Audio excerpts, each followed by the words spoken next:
Ano pong masasabi mo sa unang 3 araw ng impeachment trial?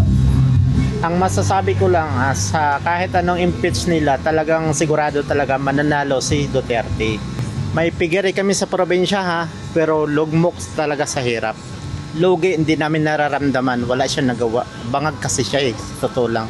Hindi namin naramdam yan yung Marcos. Totoo nga yung sinasabi nila na pag si Marcos daw magnanakaw. Para sa akin, hindi ko gusto na ma-impeachment si Sara.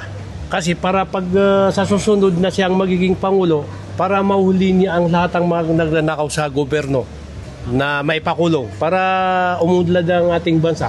Katulad namin na pangkaraniwang na naghahanap buhay ng ganito, wala kaming nabibinta. Kasi bukod sa yung mga tao na pupunta doon, tapos yung pera ng gobyerno nawawala, ang mga tao wala silang pera. Kaya apektado lahat ang mga namamayan. Wala. Malakas talaga ang defense. Wala talagang panama. Palibasa kasi, gawa-gawa lang kasi. Talagang BP Sara po talaga ako. Actually, binoto ko lang naman talaga siya dahil kay BP Sara kung buhay lang si Senador Miriam Santiago, lahat yan sila dyan. Ako, ewan ko na lang. Ang target kasi talaga nila is para hindi makapasok para sa 2028 na election si BP Sara. Yun talaga yung target nila. Kaya paulit-ulit na lang yung kasong binato sa kanya Sobrang na lang nila, pinaikot-ikot na lang nila yung Senado. Walang kwenta. Kayo sa tingin nyo, di ba? Gusto nilang pabagsakin si BP Sara. So yun lang yung ko. Wala yan. Walang saysay yan. Yung both parties naman parehong magaling. Si Ligutan saka si Narbasas. Parehong silang magaling. Hindi naman tayo pwedeng magbigay kaagad ng konklusyon, di ba? Pro Sara ako, pero kung mapatunayan na siya, nagkasala, hindi nagkasala. Tingnan na lang natin kung ano yung kalalabasan ng trial. Ang napansin ko kasi sa prosecution, medyo hindi sila consistent sa mga sagot nung witness nila. And ako, believe ako sa mga defense team, yung sa pag-interrogate ng mga witness. Wala naman akong panig sa dalawang kampo, pero nakikita ko na mas eligible yung mga tanungan ng mga defense team, mas consistent. So far, so good naman. Okay naman, pero sa totoo lang wala akong idea talaga. Pero ang alam ko is masaya kasi pinaglalaban ng mga kasama ni BP Sara yung karapatan nila na totoo.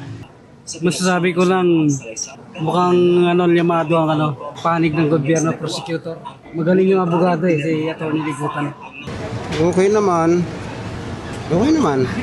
Hindi kasi ako nanonood Okay. Okay naman yung yung pag-imbestiga nila doon sa kabila. Parang halata talaga na gawa-gawa lang. Sa akin lang po, nagpapasalamat naman ako na yung tungkol kay BP Sara na naging maraming pabor sa kanya. Sa akin lang okay din siya. Actually naman, dumaan naman talaga siya sa due process Kailangan lang talaga ni BP Sara mag-show up doon sa mismong impeachment trial para patunayan na niya doon sa taong bayan na yung ginamit niyang mga confidential funds is hindi naman siya napunta sa ibang bagay. So, ang masasabi ko po ay we have to vote wisely sa upcoming elections. Eleksyon na po yan sa ating mga Pilipino. We have to protect our choices kasi bilang po isang kabataan, may rights na po tayo na marunong na po tayong mag-isip. Mas gusto ko talaga may impeach talaga siya. Kasi nga yung ginagawa niyang kabalbalan yung mga corrupt yung pangunguha niya ng pera, tulad sa DepEd, kung ano pa yan. Basta sa may kinalaman sa pera, sa flood control. So talagang gusto ko talaga na matuloy impeachment. Para hindi na siya makatakbo kahit sa posisyon pag natuloy impeachment at yung pera ng kabanang mayaman, mayayang mga taong ibalik.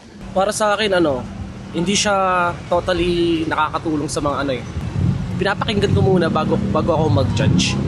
Depende naman nila, anong gawin nila. Kasi di natin alam. Di ko maano kasi sir Di mo maano kung sino talagang paniniwalaan regarding lalo sa mga evidence na sabi, edited daw. Ganyan-ganyan. Kaya mahirap sir Mahirap kagad, magbigay ng tawag na ito ng opinion sir. No? Na lalo't hindi natin alam yung tama sa mali. No comment na lang ako ma'am. Para sa akin maganda yung ng Duterte. Ng Duterte kasi hindi ako naghirap Basta yun. Para sa akin, okay naman kasi parang ang tatalino ng mga abogada ni Vice President. lumalaban talaga sila.